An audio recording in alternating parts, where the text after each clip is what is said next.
So, we just had a bit of a scare yesterday evening right before dinner time.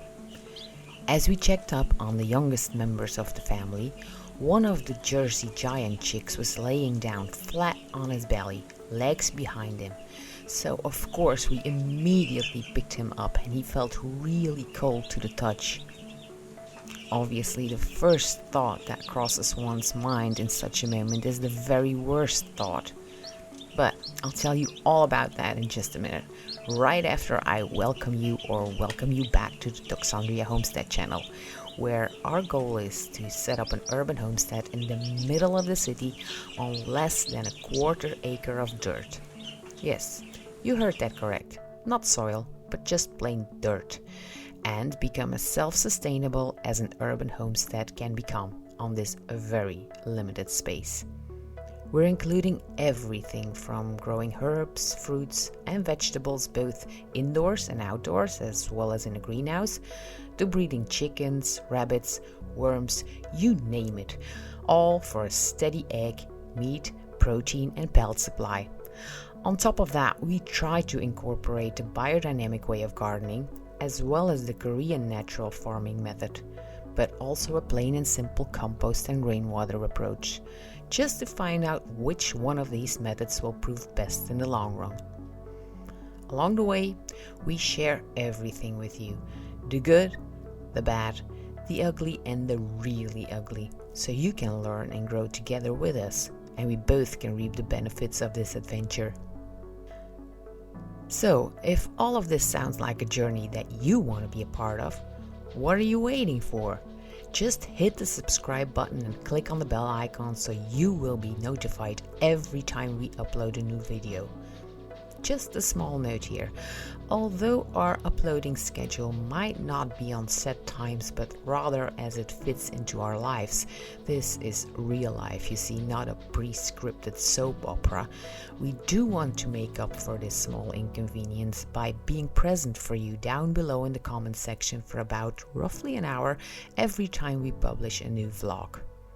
We're looking forward to meeting you there right after this video.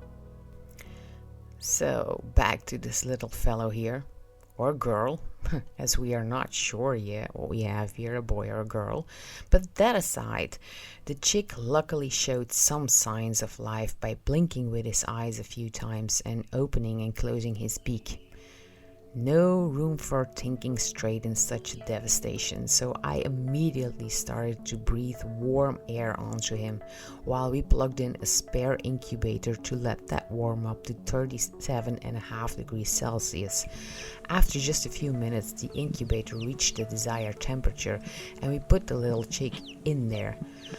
And I am happy to tell you that the warmth of the incubator worked its magic, because about half an hour later, baby chick was sitting up, back on his feet, squeaking away. After a few drops of water, we put him back with his roommates under the heat pad, but we kind of have lost our confidence in that heat pad as being the sole source of heating for the baby chicks, especially when they are so young. We've been starting to use the heat pad only recently. Before we always used the heat lamp, but you hear so many stories about this going haywire with these lamps that you start to wonder if it isn't better to change to the heat pad. Not only does it require a lot less electricity, and saving on that monthly bill comes in handy for everybody, right? But the heat pad is supposedly a lot safer than the use of a heat lamp. For example, the bulb can break with the glass shattering all over the place, including on the baby chicks. And then you also have the fire hazard. So, although we always have had good experiences with using the heat lamp, knock on wood, we always were very cautious with the lamps.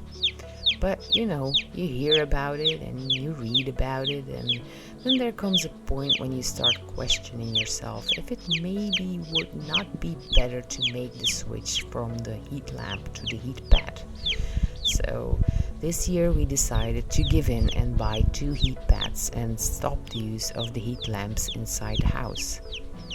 The first thing that was a bit of a bummer was that when the baby chicks were under the heat pad, you can't see them.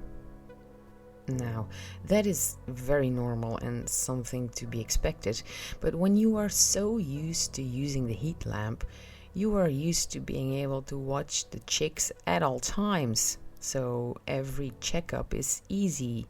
You just take a peek into the box and you see the chicks right away. But with using the heat pad, you have to lift up the whole thing just to take a look at the baby chicks. And of course, by lifting it up, you also take away the heat source from the chicks. Even if it is just for a few seconds, you are disturbing them, which you really don't want to. They are babies after all, so they need their sleep and their rest. But you also want to check on them, and if they are under the heat pad, you just don't know if they are asleep or not until you lift the damn thing up. Another thing we noticed was that sometimes the baby chicks didn't crawl back under the heating plate, but just snuggled up into a corner on the opposite side of the box. So we had to pick them up and put them back under the heating plate by hand. Now that we found rather strange. They came from under the plate, surely they must know the way back to their source of warmth. We've noticed this on several occasions with almost all of the breedings we did this year, so we kind of wonder if anybody else has had this experience with chicks not finding their way back to the heating plate. Well, whatever the case, we decided to put the heating lamp back on, together with the heating plate. That way they can choose where they want to be in the box, since every corner is warm and cozy. So hopefully something like this will not ever happen again. We understand that we are dealing here with living beings, and given enough time, bad things inevitably will happen. But we will do everything in our power to make this homestead as safe an environment for every living being in it, whether that are people or chickens, it's all the same. And yes, just using a heating plate might be cheaper, and down to the fact that we end up using less electricity that way, it will without a doubt be more environmentally friendly, but when lives are at stake, it's just not worth it to save a couple of pennies this way.